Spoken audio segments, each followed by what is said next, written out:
All right, welcome to the Rojas Reports. This is Alejandro Rojas. We have a great guest today. Just real quick, I want to let you all know this is a live stream, and the live streams now I've got opened up to everybody who ever wants to join to pop in and say hi and to ask your questions and post your comments that we can discuss with our interviewee. And then after a few days, they do go into the archives, and you can click that join button right there to join to get access to the archives. A ton of exclusive, really great interviews in there that you'll be able to watch. So please do that. Please do subscribe, and please like the video if you like it, and ask us any questions that you have as we go along. Our guest today is Robert Powell, and I'm going to bring him on here. Hello, Robert. Hi, Alejandro. Good to see you again. Yeah, good to see you too. So Robert and I actually have been working together for a really long time now. Probably at least 15 years, maybe, huh? Yeah. I think 13 to 15 years. Yes, it's been a long time. I'll read a little bit about Robert. He has a bachelor's in chemistry and is a former collegiate debater. He has 28 years experience in engineering management and the semiconductor industry. While working on advanced micro devices, he took numerous internal courses related to device physics, design experiments, and statistical analysis. He's got a lot of different science that he's done. I'm actually going to, he also is the co-holder of 4 patents related to nanotechnology. But I'm going to move down. He's also a board member of the Scientific Coalition for UAP Studies, the SCU, which I bring up quite a bit. He used to be the director of research at MUFON and created MUFON Science Review Board.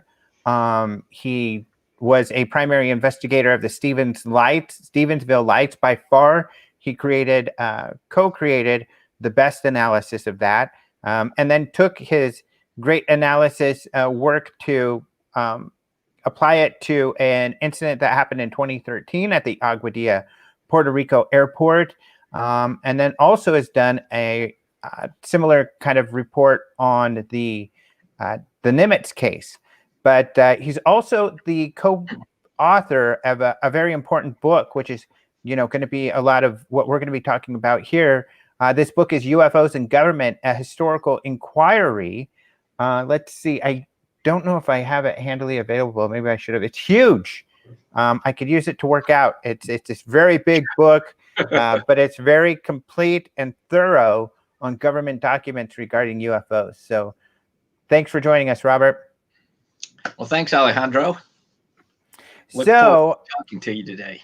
Yeah, this will be fun. I mean, what I would like to talk about, what I've been exploring is kind of, where we go from here. So the Senate Intelligence Committee, of course, is made this request to various intelligence agencies to coordinate their UAP efforts and then also provide a public report with classified addendums.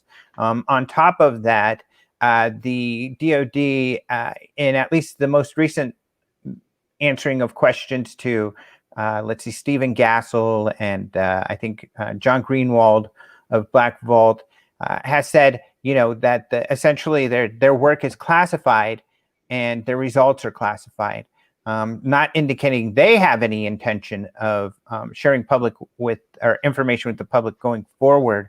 But I guess when you look at this situation, having looked at this voluminous background of UFO reports, what do you make of this? What do you I guess, what first do you make of this decision? Do you think it was wise and the correct move for them to ask for the Senate Intelligence Committee to ask the intelligence community to create this one place to collect that data?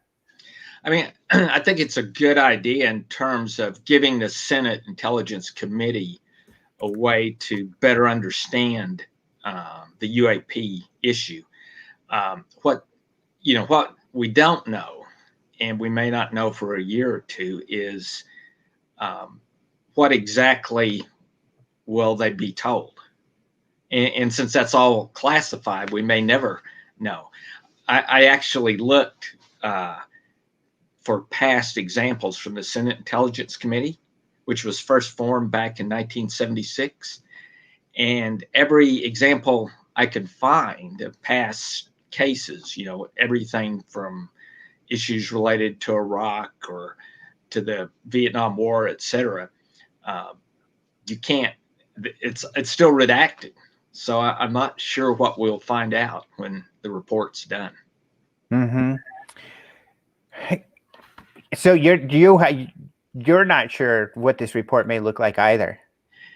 Yeah, I guess if I had to bet money on it, I'm not holding out that the general public will be told much, once the Senate Intelligence Committee receives the report, because I think it will mostly all be classified. Mm-hmm. And that's an important point. How do you feel about the classification? I can see the difficult situation that they're in and the need for classification on unknowns and potential foreign technology. At the same time, we would all like them to release some information. So I can see how that's a struggle. Do you sympathize with that struggle as well? Yeah, I understand their struggle. I mean, there's certain things, national security issues that you can't release, right? But then there are other things that you should be able to release. So I'll give you an example. Let's just take the Nimitz case. So in the Nimitz case, we're fairly confident they've got the radar data, right? Because they kept the videos, and the radar data is worth much more than those videos. They didn't throw that away. So if they were just to release the radar data, that could compromise national security issues, because an adversary could see exactly what our capabilities were if they got their hands on the raw data. But if instead of doing that, they, for example, had several scientists just look at the data and then discuss it, and then let's say the report is, we'll make the statement that these objects were capable of moving at 20,000 miles an hour in dense Earth atmosphere, right? Which is something we cannot do because it would just melt. To me, that's not a national security issue per se, and we're not giving away any information, right? So I think that they should be able to tell us those types bits of information. But my gut feel is that won't happen. Mm-hmm.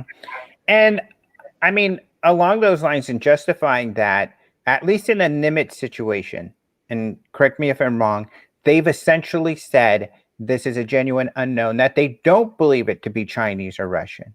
And if they don't believe it to be Chinese or Russian, that then should allow them to share the sort of information you're talking about.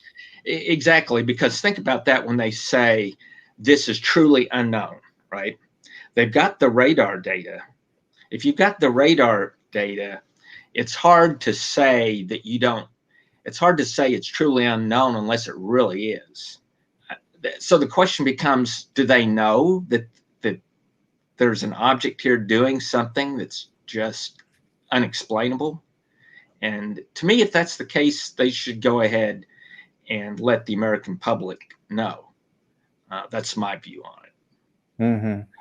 And really, I guess now that I think about it, and for the audience, like we mentioned before, you wrote a pretty exhaustive report with Peter Reale, and I think there's a version where you worked with Kevin Knuth on it as well, examining the Nimitz incident.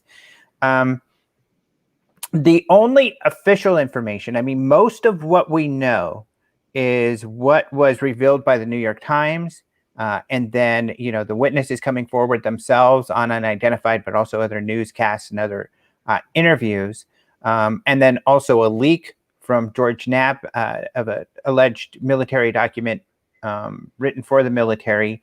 But the only official information regarding the Nimitz that has been released is essentially that statement that it was truly unknown, but and they don't believe it's Chinese and Russian. But that's about all we have officially. Is that right? Right, that's correct. That's the only official word that's come out, is that they don't believe it's Chinese or Russian. Mm-hmm. So a lot of, it feels as though there's been some more transparency regarding this topic, but there really hasn't been. I mean, really, it's leaks and people coming out themselves is how we know about most of this. Yeah, it's kind of interesting. I mean, in a way, though, just the act of admitting they don't know what it is, but that it exists, right? Mm-hmm. That's something that hasn't happened in quite a while. And, one thing that I don't know if you've thought about this, but it's like, why, right? Why did the Navy admit that? Because meanwhile, through this entire conversation, the Air Force is completely silent. Mm-hmm. So it makes you wonder. Now, what are your thoughts? I have my ideas, and they're mostly based off of what Chris Mellon has kind of felt about that, or his goal was in achieving that. But what are your thoughts? Yeah, my thought is I don't think Chris agrees with me on this thought. And I'm not sure this is right, but my thought is that the Navy wants a bigger piece of the defense budget, right? Just like the Air Force wants a bigger piece of the defense budget. And so I think the Navy looks at it and says, this is a strong justification for us getting more money for some of the state-of-the-art work we're doing. Because, really the Navy does a lot of the state-of-the-art. They do the work on the magnetic rail guns. They did. I would not be surprised if most of state-of-the-art laser work is done by the Navy on laser systems capable of taking down aircraft. So I think this is a way for them to say, here is something that, we really need to work on our state-of-the-art equipment. And so we need the funds to do this. And that's their justification. And so they go to the Senate Intelligence Committee to help justify that. That's my gut feel. I think you have a really, I think you have a really strong argument. And in fact, I think that John Alexander kind of agrees with you along those lines a bit. And I'll get into that. First, I'll get into what Mellon kind of is as explained. And essentially, their goal was to get out this great Nimitz case with the videos and everything, get as much media attention as possible, forcing the government, the military to speak to it. Not realizing that the Navy would be so quick to jump on it and to say, okay, we take this seriously. It's a real thing. They didn't expect that to happen as soon. They thought that would be a bit of a bigger battle. But, Brian Bender from Politico has also shared that the Navy is much more PR savvy than the Air Force. And they saw the need to get in front of this. And the Air Force hasn't yet. They've been backpedaling. And Adam Kehoe, who I've interviewed, has written some articles around this also, showing that that's a dangerous position, that the Air Force is going to lose out on being able to take the lead on this issue by doing that. But John Alexander said something more along. His warning was, what's going to happen here is that the primary concern that the agencies, the intelligence agencies are going to have, the various agencies that are involved with this, is their budgets. That really, sure, the Congress holds the purse strings, but their angle is going to be to either protect what they have budgetary wise or try to get more and use this issue to justify more projects and more money and a bigger budget, which would make a lot of sense. Why another motivation for the Navy to come out early on. So that makes a lot of sense. Yeah, I agree with that. And that's the most I can think to justify. But they are walking a tightrope because the Air Force, back in the 50s and 60s, walked that same tightrope. And the problem that you run into is you reach this point where Congress asks you, what can you do about this? So you can't just say, well, keep giving me more money and I'll give you an answer someday. I mean, at some point you have to say, well, there's nothing I can do about it, right? Which is not an acceptable answer. So that's where the Air Force said, it's not a national security issue. There's no threat. We don't need to be worrying about it. What do you make of the Air Force being so silent? I think that's why. I think they're still using their same philosophy from decades ago of they don't talk about it. I mean, the Stephenville incident, which only happened 14 years ago, right? When a reporter called the Air Force, that was basically the answer they gave. You know, we don't investigate UFOs. We don't do anything about it. And to this day, that's still their modum operandum. Mm-hmm. Luis from the Unidentified Celebrity Review is asking how much money have they put into it really? Well, we don't know really that answer to that question. And the way that you framed it earlier is that we wouldn't necessarily know because the money wouldn't necessarily go to a UFO specific project, but more of boosting radar capability or laser capability, boosting other projects that currently exist, but using UAPs as a justification to get more money for those projects. Yeah, that's what I think, because you can justify your state-of-the-art projects with UAPs. Mm-hmm. WTF is the Space Force for, Cartola asks, and I actually covered this morning in the Open Mind UFO radio, but yeah, my take is that I think it's obvious. I mean, it's to protect American assets in space, satellites, when we get to the moon or elsewhere, those things, but mostly right now, the trillions of dollars in satellites. We're the king of satellite producers, and we've got most satellite, and we're the top economy that relies on satellite and satellite technology. So, I mean, that's what my take on Space Force. Do you have something to add to that, you think? No, actually, that's very close to mine, Alejandro. I was at a meeting 2 years ago that was in Huntsville, and it was one of the presentations was by an Air Force major, and he was talking about, and he, as he said, he didn't talk anything classified, but he said that their concern is that we lose our satellite systems in the event of a war, and their concern was more China than Russia, because they said their concern with China is our advantage in a war is our electronic capabilities and our satellites.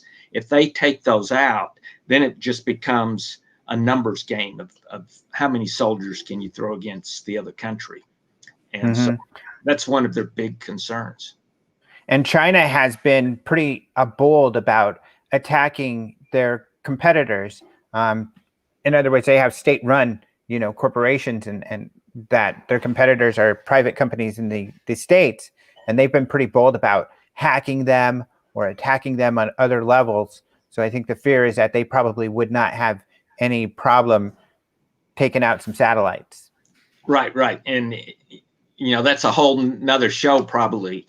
But if you lose your satellites, I mean, everything comes to a halt. I mean, your internet, everything, your capability of flying civilian aircraft now, because you lose all your GPS. Sonia says, which I think is a lie. There's no way they aren't investigating something unknown flying around in our skies.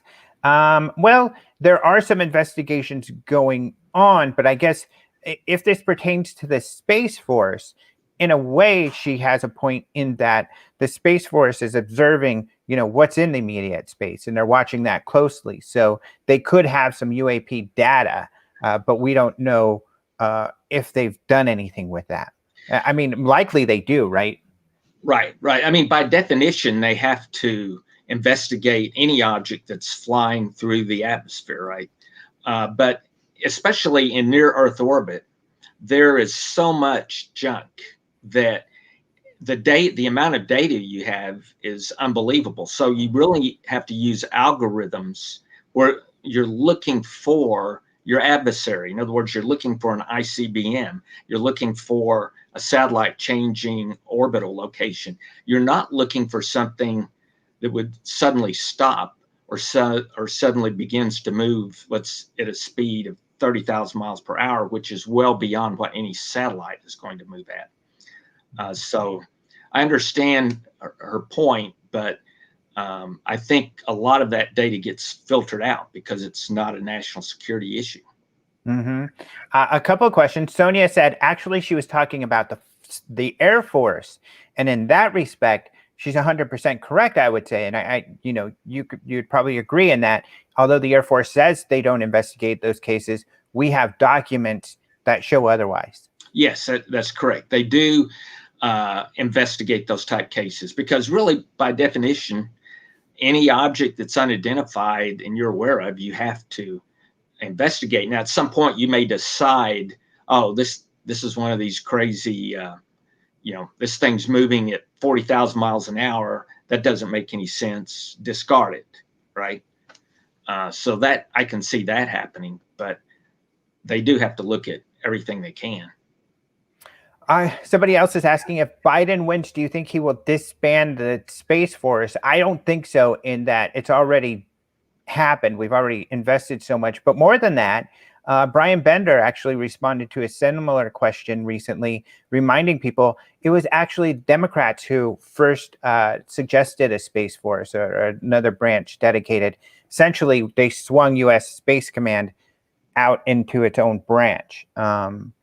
We already had kind of that branch, but so it's fairly bipartisan. It's become more of a Republican thing lately. I think in like 2015, the Republicans tried to do that, and it didn't go very far. And then when Trump came in, they were able to make it happen. Yeah, I think it's fairly independent, though, of Republicans and Democrats. I do think the various military agencies have concern or interest in who creates the Space Force, right? I read an interesting paper that a Navy guy wrote, and it was the entire paper was about why it should be the Navy that creates and generates the Space Force. And he ended his paper with, why do you think they call them space ships? Interesting. So here's another question I'll ask of you. I think this is kind of since you've looked at so much material, he says, do you think the military would launch, and I hate using the term false flag UFO incident to get the funding they desire, or is that conspiracy theory garbage? I think it's conspiracy theory. I mean, already the Navy has plenty of information, like in the Nimitz case, that they don't really need to, create a false incident. They can, come up with actual ones. Right. So, and even in this situation, like you said, they can use this situation to get funding. But the danger is they can also use this. They can use this situation to get funding, but not necessarily. It might not result in more transparency. Right. And that's what I think will happen. I think they're using it for funding, and I don't think they're going to want to have to start getting into discussions and explanations related to there's something in our skies that, we don't have control over. Mm-hmm. And that's why I've been trying to tell people to get a hold of your politicians. If you want more transparency, let them know, because they might not necessarily know that. Yeah, that's true. It's hard to say if anybody has a good feel on the public's interest. Maybe a feel on the government's or people's interest, but not necessarily where they want that to go. I mean, it's entirely possible, and they could believe that the public is happy knowing that they're looking into UAPs, but don't necessarily expect them to share information on a regular basis unless they have something of significance to share. I think that's a good point, unless if the public demands of Congress sufficiently, then they will share. But otherwise, I don't think there's a motivation to. Here's a question that Louise had earlier that I was thinking about too. When you talked about the radar data and how it's better data than video data, maybe you can explain that. Okay, so on video data, you're just looking at this video, right? We don't have any of the telemetry. In the case of the Nimitz, the guy's radar system was not able to maintain lock. But with radar data, right, I can determine the actual speed of the object. I can determine its level of acceleration. And based on the witness testimonies, right, from the pilots as well as the radar operators, the speed and acceleration of the object was so great that it's beyond anything that we're going to be producing anytime in the next 20, 30 years, let alone 15 years ago when this happened. Right. So, and that data, essentially, I mean, that's scientific data. That's hard data, which makes a much stronger argument. There's no question about it. You're not looking at a little fuzzy blob that's moving across the screen. You've got actual hard data, and it's a lot of data, right? Because you've got radar from the Princeton, from the Nimitz, from the E-2 aircraft that was up and also pulled it up on radar.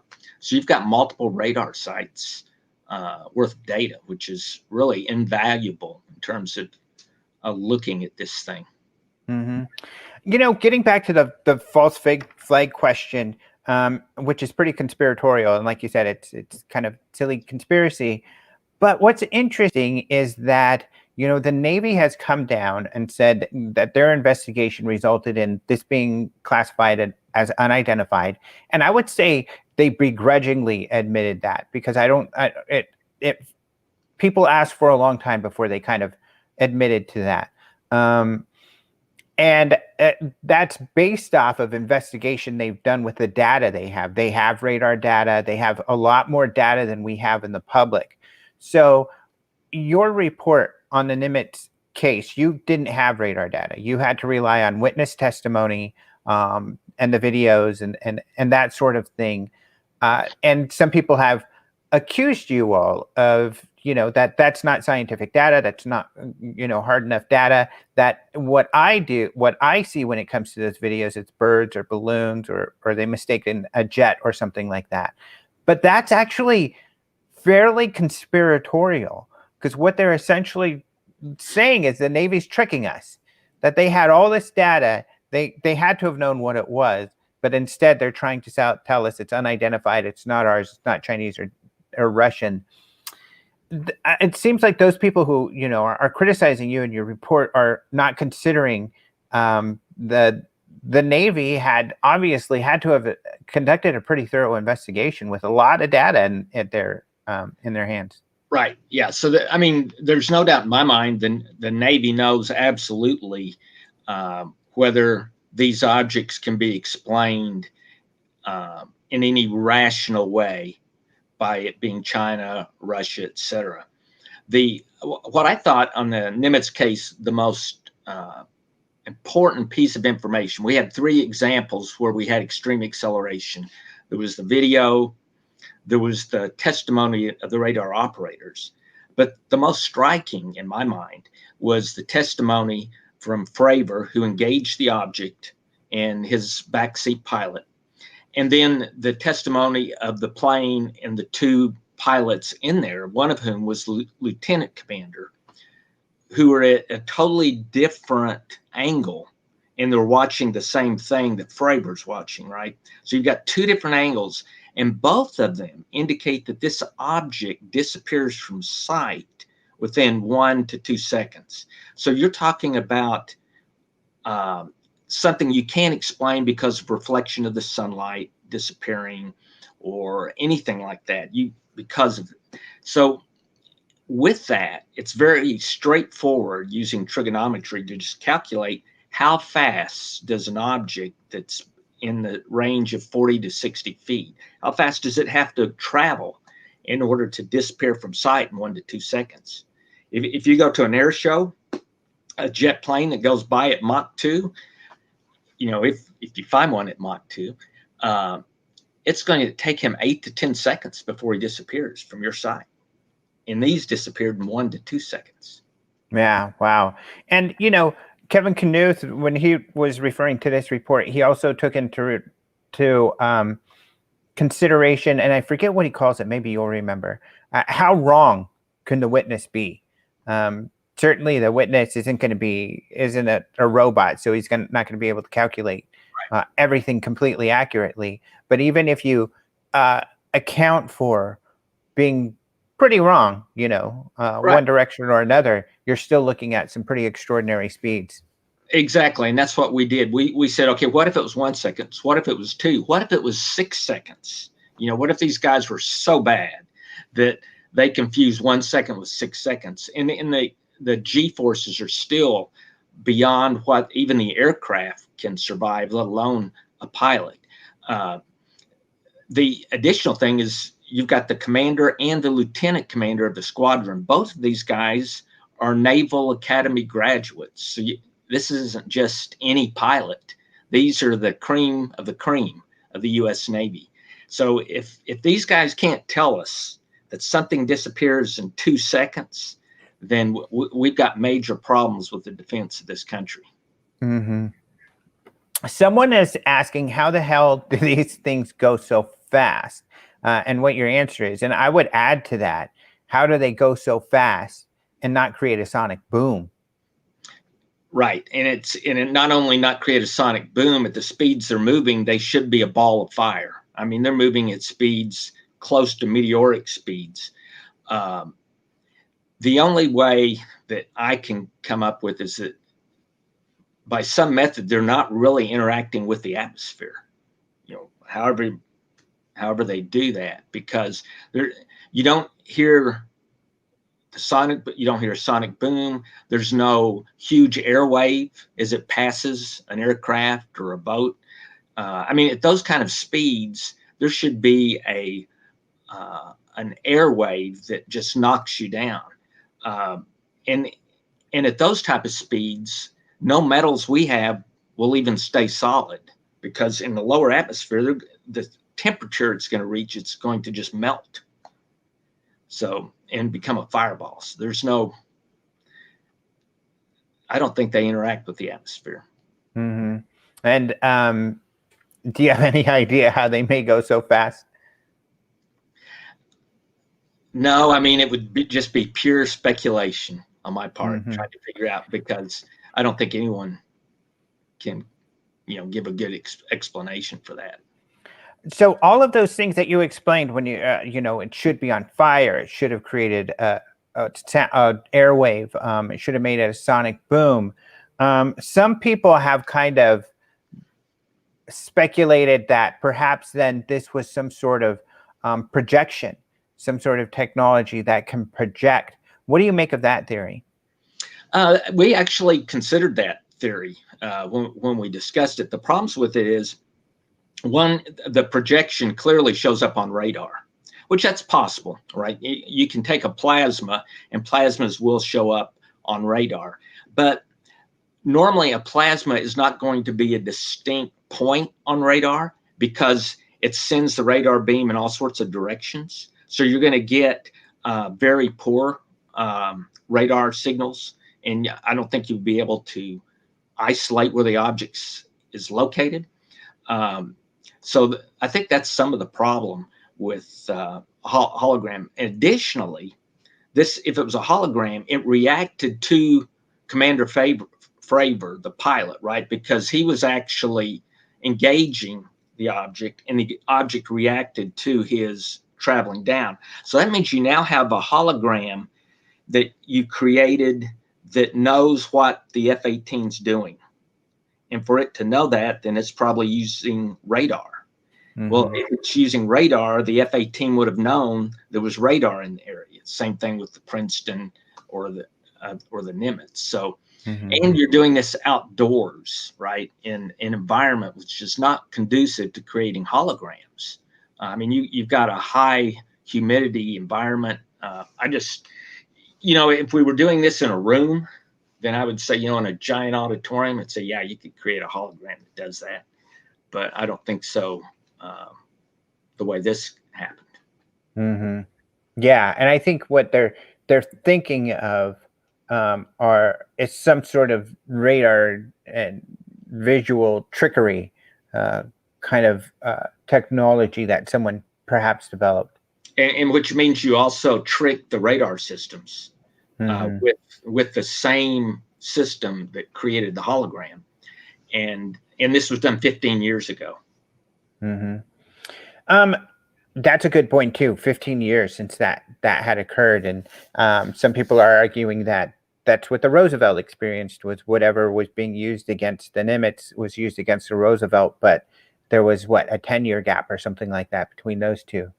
Right. In the Roosevelt, we just don't really have that much data on, what was this, the object, in terms of having the radar data. Like, we don't have any witnesses to what was showing up on radar with the Roosevelt. Mm-hmm. We have a lot less witness testimony. And of course, it's understandable.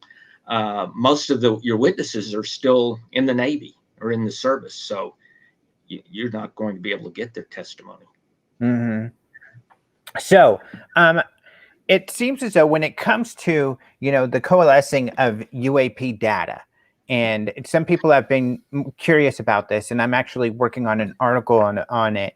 In fact, Jan Aldridge, I was on the radio show that the UFO News Network last night with Chant and Frank, and they had Jan Aldridge ask me a question, and he was asking questions along the lines of, Chris Mellon is saying when he had the job of oversight of the black projects, essentially, he never ran across a UAP project. And this is related to my recent article. He told me, and so he was surprised that when he found out about ATIP, because he didn't realize there was a project going on in that arena. But I think some of the confusion is kind of related to what we were talking about earlier, is that a lot of the UAP research is likely not been done, and I think your government documents kind of demonstrate this as well, in a specific UAP project. It's just they were captured perhaps by a radar or some other telemetry, and then studied within other projects that were related to gathering that sort of data, not necessarily UAP specifically. Yeah, I'm not convinced that there is a set government organization that goes out and researches UAPs. I think it's like you said, Alejandro. They were working on another project. This happens. They gather the data. They collect it. They put it in a cubby hole, and off they go. I don't. There's only one thing that's made me kind of change my mind on that a little bit, and that's, the testimonies that the data was taken off the USS Princeton, which that tends to indicate someone knew about that as it was happening and went and collected the data. Now, whether or not that's truly an organization that has existed for a long period of time and has been collecting data, or that was just a one-off, right? There's no way to know. Mm-hmm. So what do you make of the idea? Because then the follow-up is, and I forget what Jan's perspective was on this, but Chris was then, skeptical that there could be some sort of project or program that had shirked or gotten around oversight, your typical oversight protocols. Do you think that's possible?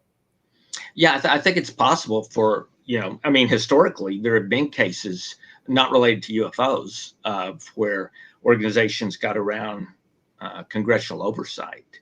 Mm-hmm. Can you recall some? I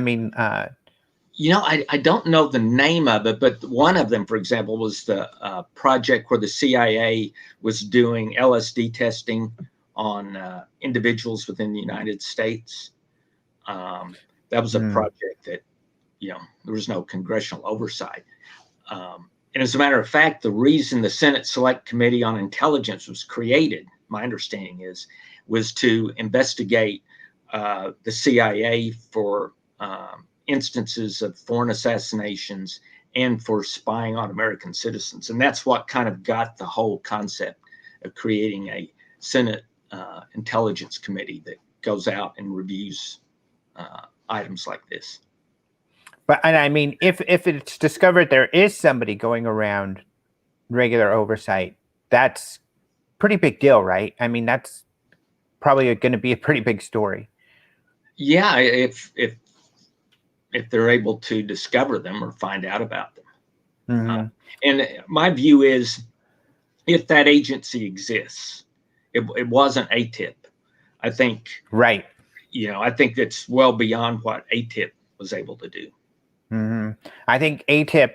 I don't know. I would love to hear how you would frame it, but essentially a pet project of Harry Reid, something foisted upon the Pentagon, and working as kind of its own little group. And it was not something that was Elizondo's primary job. So when he had the time, he would work on that, coordinating with others in the intelligence community, but much smaller than some large project or program. Yeah, that's exactly how I see it. I mean, I think they were getting table scraps to go work on. I don't think they were not given carte blanche to go investigate UAPs.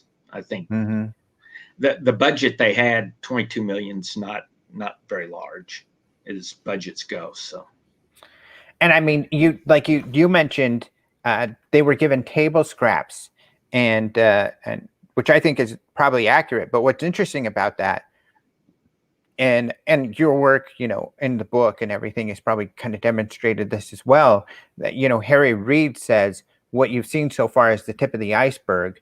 Certainly Elizondo has said something similar, that there's a lot more out there. So there seems to be quite a bit of data that is still out there that we haven't seen yet. And I mean, do you feel like that rings true? Oh, I think absolutely that's the case. And actually, I know that's the case. I know that in the case of the 2015 Roswell Incident, I know that there's 3 more videos out there. I had a guy contact me that, if you remember, the New York Times only released initially one of the videos of the Roswell Incident. I don't remember if it was Go Fast or Gimbal. So this individual told me about 5 videos, right? And the other 4 he mentioned, one of them was the one that got released, I think, in January or February, right? So he told me about it before it was ever released. So I have no reason not to believe that that he's correct, and there are the 3 other videos that he says he's seen. So, and so I think probably what Harry Reid is, and I'm just guessing now, is probably that he knows of more evidence, such as like these 3 videos I just mentioned. And so he suspects there's even more beyond that, which is probably correct. So I think, it is probably a tip of an iceberg, but it would be difficult probably to get a hold of it all. So given that there's a lot more information that is had, who knows how stovepiped it is and how, much it's dispersed across different agencies that may or may not have coordinated with that data. Do you think there is somebody that knows more? And if so, how much more? You mean like one individual? Well, I guess not one individual, but an agency. I suspect that there is an agency that knows some more, knows more than what ATIP, knew. But I don't know that there's an agency that really envelops all of the information and has everything. I think it's, like you said, stovepiped in various groups and organizations. I'm sure some of it's lost, some of it they don't even know where it is anymore, because, I mean, this is clear back into the 1950s. Right. So it's going back for quite some time, which is, so, I mean, I guess where do we go from here? I mean, how has this affected your work? That's a good question. I mean, I just keep slugging away when I can get a good case that has good information and data on it. And those don't come along very often. The Nimitz came along, and I would love to work on the Roosevelt case, but there's just not enough data there to really make a case like was made with Nimitz. We really need we need all the data we can get in order to do a proper analysis of a given event. How hopeful are you that we'll get more data? I mean, essentially, with this, plan, that with Mellon and Elizondo working to get this to the Senate, and the way Mellon framed it is, we just shared the information. We coordinated the briefings. It was up to them to identify whether or not it was substantial enough information to take action on it. And they did choose to take action on it. And I would say, pretty big action. What they're requesting to do is quite an effort to coordinate all of that data and get that report together in a fairly short period of time, like a year and a half, or was it 6, something like that? Yeah. I think what Chris and Luis Elizondo have done is, in that arena, is probably the most valuable thing that TTSA has done. And that is bring this to the attention of Congress. And whether we ever hear the end result of this committee, report, just them getting it in front of Congress and getting it taken seriously, I think is, you got to give them, hats off for what they've done there. Mm-hmm. The Signal is asking, what do you make of the TTSA Vault? And will it be a rich resource in terms of accessing information? What do you know about that program? Well, my understanding is the Vault is a program to try to gather all UFO data from all organizations and then to do AI type of analysis of that data. The problem I have with that is you have to determine which of those cases are real cases and which aren't. And since we know roughly 95% of all cases are misidentifications, so that means you've got this gigantic pile of data and only about this little tiny 5% is real data. But you're going to take all of it and analyze it. Well, it's the old garbage in, garbage out. You can't do that until you screen out all the incorrect. And I don't believe that there's an AI algorithm out there that would be capable of doing that well. Mm-hmm. And I think you would be one of the most expert people to ask that question to, perhaps the most, because that's kind of what you did at MUFON with your research group. And I would eagerly await your yearly report for the best cases. And out of all those MUFON cases in a year, it would get boiled down to maybe 5 or 6 or maybe a dozen cases. Yep. And so it's very difficult to do correlations when that's the case. Now, there is some work that we're doing within SCU on that.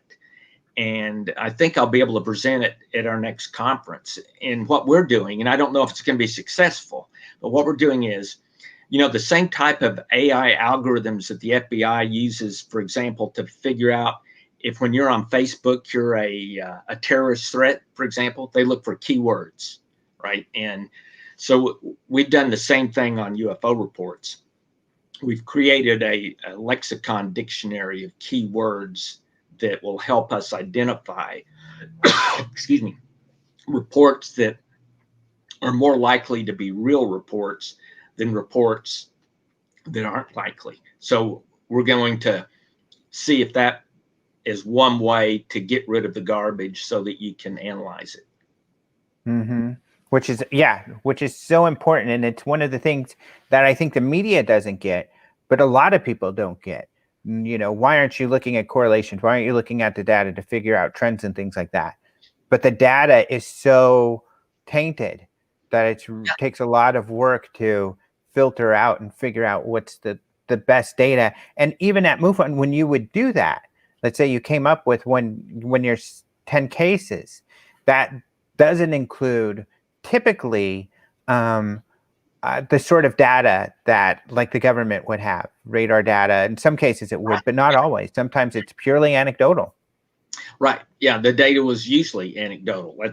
But what we would look for is, the data, we have multiple witnesses, or your witness was a physics professor, or you had 2 policemen, something along those lines. Mm-hmm.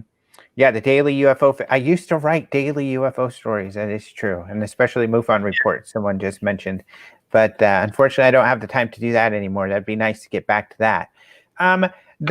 Someone else is asking, why do you think that the Air Force is so secretive? Why do they keep gaslighting us? Why are they being so secretive? Well, if you just look at the history of the Air Force's experience with the UFO topic, initially they weren't. They were initially open, but then once they determined that it wasn't a Soviet, these were not from the Soviet Union, and they couldn't figure out what they were, it just became an issue of, so what do you want the Air Force to do? They're certainly not going to open their kimono and say, oh, we don't know what's flying over our skies. So their solution was basically the Colorado report, and to get out of the public business of investigating UFOs. Like someone mentioned, they still look at UFOs, I'm sure, but they don't look at it and talk to the public about what they saw. So if you call an Air Force base today and you say, yeah, I saw a UFO over your Air Force base, they're going to say, oh, I'm sorry, sir, we don't investigate UFOs. Contact the police department. I mean, is that crazy or what? But that's what they'll tell you. That doesn't mean that they would ignore it. But and then with the I lost my train of thought. Someone mentioned something and I read it and I lost my train of thought. But I guess that I don't remember now. What about also any like disinformation or misinformation that had happened? We do know like the guys working on the U2, even though the Area 51 report, the guys working on the U2 said, oh, we were responsible for Project Blue Book. No, the timeline doesn't work there. But they are right in that the U2 did generate a lot of UFO reports, and they were happy that people were thinking they were aliens or something like that. They didn't want people to know that they had the U2 flying around. Do you believe there has been other projects like that where they're like more than happy and maybe even encouraging people down that road to cover something up? Yeah, there's several instances. That's one good example. The other one is the Roswell incident, which I'm not a Roswell fan, of what happened there, but nonetheless, it had something happened. We don't know what. And the Air Force came out with a report in the 1990s where they took a bunch of dummies and tried to say that was the cause of the Roswell, and they tried to cover it up, and basically they just kind of got deeper in the muck by trying to do that. Right, exactly. Or they also, and it wasn't the weather balloon material that they showed in the photographs. And, several people have admitted that, not to say it was alien. We don't know if it's alien, but, it wasn't what they were trying to tell us there was. So there was a cover up. And in that sense, here again, they're kind of creating their own problem. Yeah. And, sometimes it's almost like they just feel like, well, we don't need to tell you. It's none of your business. Right. Mm-hmm. Even though they're supposed to work for the citizens of America, it doesn't always work, that way. It's just like in the Stephenville case, right? There were 5 or 6 Air Force bases around where this incident happened, and I sent requests for radar data, right? Every one of these had radar sites, and the answer didn't come back. This is not, our radar data is national security. You can't have it. Their answer came back. We have no information responsive to your request, which means nothing, because they have radar data. Mm-hmm. And you did get some radar data from other sources. We got it from the FAA, yeah. Mm-hmm. So if the FAA was able to capture it on radar, they certainly were able to. Oh, absolutely, yeah. Plus, they would have more information because the military radar can identify size of objects and exact altitude, even if it doesn't have a transponder, which FAA radar doesn't do that. Mm-hmm. Brian is saying they can't go over specifics without showing their top secret stuff. Although, kind of like you talked about earlier, the radar data itself, aspects of it, would not be revealing anything top secret. And it's not likely those sort of radars would be, a top secret sort of system. Right, right. The top secret information is, for example, how fast the microprocessor on our radar system sends out that pulse and then reads it. For example, that's going to be classified, but that the radar can tell you that an object was moving at 20,000 miles an hour. Well, there's nothing classified about that. That's just the end result of analyzing the data. Mm-hmm. So what do you think is going on? I guess when they're retrieving all this data, when they come across an image case, leadership, and I would imagine the response is varied, probably widely varied. But what do you make of the response? What do you think that they're thinking about when they retrieve this sort of information? And do they have a motivation to do something about it?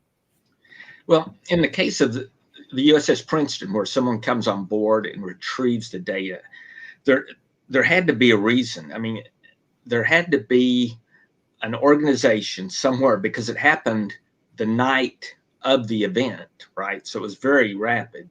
So someone And you're else, convinced that did happen, because some people are skeptical. right? I think Fravor is skeptical, right? Well, yeah, Fraber's skeptical, but Fravor was on the Nimitz, Right, and this right. is on the Princeton. And here's the reason that I'm not skeptical about it. The first person that told me, and this was in April of 2018, was Kevin Day. And what he told me was not that someone came on board. He said he went the next morning to get the logs off of their CMS system so that he could write his morning report. And he said everything was deleted. And that was all he told me. He said, I have no idea why it was deleted, how that could happen. The only thing he said was he's never seen that happen, and he didn't think it was possible, but clearly it was. Then when I talked to Gary Voris about 2 months later, the first thing I did was verify he had never talked to Kevin Day. So at that point in time, these two guys had not communicated. And so I interviewed him. And in that interview, I said, that a senior chief went to try to get the logs and couldn't get them. And then he says, oh, well, no, he's not going to be able to get them because I deleted them, because we had some guys that came on board, took the data and asked me to delete everything else. Mm-hmm. So I've got two different guys who are basically saying the same thing. And then we looked up, has this ever happened before? And I did find one incident where that's happened before. And that was in, I don't know if you recall, in 1986 or 7, we accidentally shot down a civilian airliner. And it was from a cruiser similar to the USS Princeton. And the next day, a helicopter lands on board. They remove all the data from the ship, for obvious reasons. So that's happened before. So there is precedence. Have you talked with Chris Mellon or Lou Elizondo about that and asked them what they knew about where that data might have gone? No, I don't think I've asked them where they thought it would go. I did talk to Hal Putoff about it, and Hal's also in TTSA. And there's a naval site, and I can't recall its name at the moment. Dahlgren. Okay, it just hit me. Dahlgren is in Maryland, and that is their main research site. That's where they develop the Spy 1 radar. That's where they do their work on their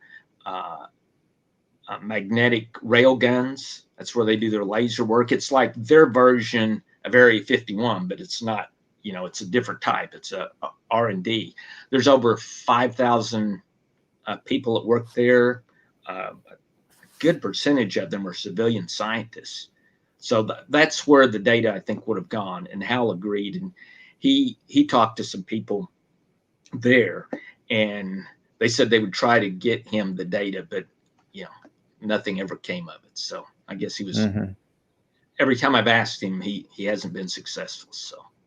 One last thing as we'll wrap this up, but I was thinking earlier, I think it was maybe in that interview last night, it was kind of funny to think about as this ATEP program was going on, we were interacting, and you even more so, with the people that were in that project, working on that. And little did we know, of course, both of us were in MUFON when we worked with Bigelow, who essentially was getting that funding out of ATIP. And then you've been working on the UFODATA project with Chris Mellon, and I think Hal Puthoff is part of that as well. I was with Hal during that time. Yeah. How does that make you feel? Working, for the ATIP program. But I did find out later, like my Stephenville report, I guess those guys read through it extensively. Mm-hmm. And it seems 2007, 6. And from what I understand, it seems as though your Nimitz report has also made the rounds. Yeah, I think it has. I mean, we've sent abbreviated copies of it to Congress also. So hopefully it's been read a few places. Yeah, and it seems like Mellon certainly likes to use it for there's probably better unclassified or classified reports that they're able to kind of distribute in their briefings. But at least in the unclassified world, it seems to be Chris Mellon's go-to document in demonstrating, the significance of what happened there. Yeah. One last question, Robert. Have you heard anything about a third party who were supposedly tracking the Tic Tac from the shore? I have not, but it actually makes sense that NORAD radar sites would have tracked that, because there are NORAD radars. NORAD has the FAA radar as part of their overall radar systems. And there were plenty of radar sites there. I sent a FOIA requesting radar data. Of course, answer was, we have no data responsive to your request. So no success there, but I can't believe it would not have been tracked from the shore. Yeah. So I guess going forward, and I guess your assessment and, maybe your response to people who would like to see things go differently is that it looks as though potentially, if we go on track that the military is not interested in sharing more information, that we'll get some sort of public report, maybe interesting or not, but that there's no guarantee we will get anything more past that, unless something changes, unless somehow, maybe the public is able to convince the Senate Intelligence Committee to do otherwise, to try to make them do more. Yeah, no, I agree. I think it will take pressure from the public on Congress, to make them do more. Of course, the other thing that happens is the phenomenon never goes away. So it always gives us an opportunity to, for this. That is a great point. I think Nick Pope used to say that it's an events-led phenomenon. And that is a good point, that another Nimitz could happen that gets the public attention. Of course, that's what happened in 1952 in Washington, D.C.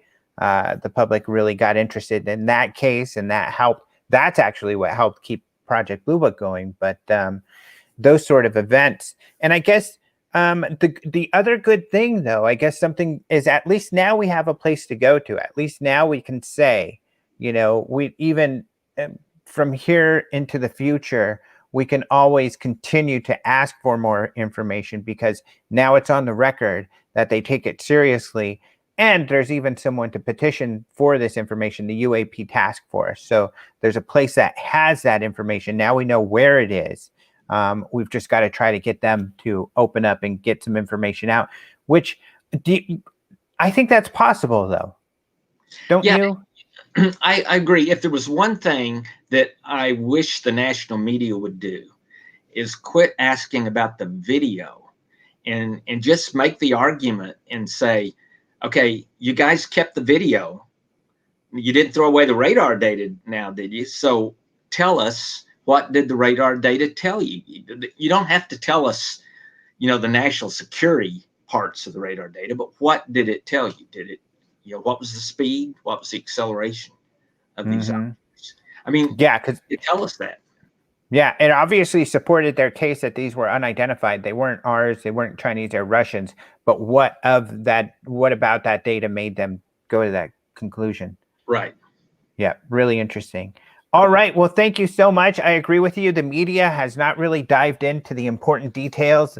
Their coverage has been so surface. Hopefully that'll change over time. But it's information like the information that you're providing that's going to help do that. So thank you so very much. And I guess what can people look for in the future? Do you got anything new coming out? What kind of URLs or places that you would point them to look for? For SCU, they can go to explorescu.org, all one word, explorescu.org. And then next month, I'm going to have a book called The Truth About UFOs, but it's geared towards 8 to 11-year-olds that have a scientific bent to them. So that's awesome. Yeah, an interesting book for kids. Mm-hmm. Well, it's a smart move for several reasons. First of all, there's obviously this lack of interest in science that's going on. So to get kids interested in science, and then also set them off on the right foot that there is some science to do in this field. Yeah, there's a lot of science to do in this field. Right.